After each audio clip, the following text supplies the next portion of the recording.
नमस्कार, मैं शालिनी और आप देख रहे हैं सम्यक महाराष्ट्र न्यूज। आइए बढ़ते हैं आज की बड़ी खबर की ओर। जब गुजरात में नहीं रह सके तो मुंबई में शरण दी गई। अमित शाह के बयान से भड़के शरद पवार, जाने क्या कहा। राष्ट्रवादी कांग्रेस पार्टी के प्रमुख शरद पवार ने केंद्रीय गृह मंत्री अमित शाह पर बड़ा हमला बोला है। पवार ने मकर संक्रांति के मौके पर मुंबई में कहा कि सरदार वल्लभ भाई पटेल प्रदेश के गृह मंत्री थे और एक समय यशवंतराव चौहान और शंकरराव चौहान देश के गृह मंत्री थे। इन देशभक्तों ने इस पद की प्रतिष्ठा बढ़ाने में महान काम किया। एक समय गुजरात और महाराष्ट्र एक ही राज्य थे।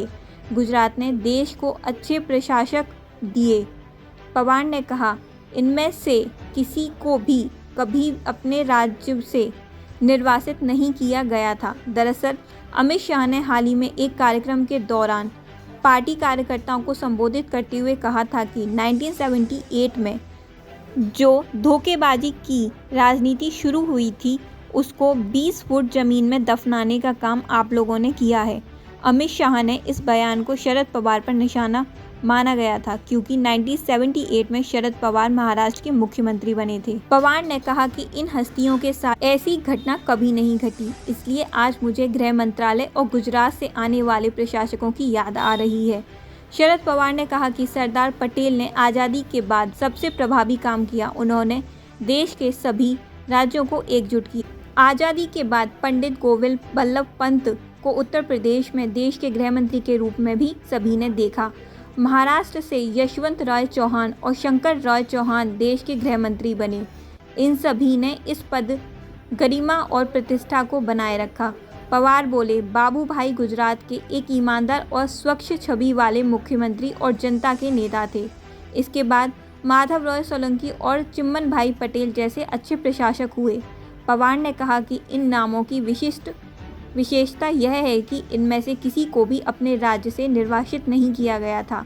पवार ने कहा कि देश के गृह मंत्री अमित शाह ने कुछ भाषण दिए, बोलना उनका भी अधिकार है, लेकिन यदि आप थोड़ी जानकारी के साथ भाषण देते हैं तो इससे लोगों के मन में संदेह पैदा नहीं होता। पवार ने कहा कि हो सकता है कि उन्हें यह पता न हो कि 1978 में व्यक्ति राजनीति में कहाँ था, मुझे नहीं पता, लेकिन मैं 1978 में मुख्यमंत्री था। तब जनसंघ के नेता उत्तम रॉय पाटिल, हशु आडवाणी, प्रमिला ताई और अन्य प्रभावशाली लोग मेरे मंत्रिमंडल में थे।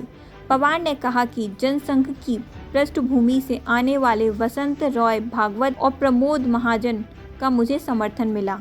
पवार ने कहा कि लोगों ने उद्धव ठाकरे के संबंध में उनके अमित शाह रुख को देखा। उद्धव ठाकरे भी इस पर अपनी राय व्यक्त करेंगे।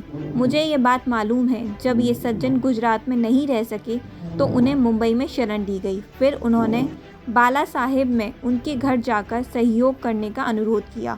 उद्धव ठाकरे आपको इस बारे में मुझसे ज़्यादा बताएंगे, लेकिन दुर्भाग्यवश ये बयान यह बताने के लिए पर्याप्त है कि स्तर कितना गिर गया है। शरद पवार साहब ने भी कहा कि ऐसे व्यक्तियों के बयानों पर पार्टी ने कितना ध्यान दिया, यह ना कहना ही बेहतर है। खबरों में अब तक के लिए बस इतना ही। फिर होगी आपसे मुलाकात, तब तक के लिए नमस्कार और देखते रहिए सम्यक महाराष्ट्र न्यूज।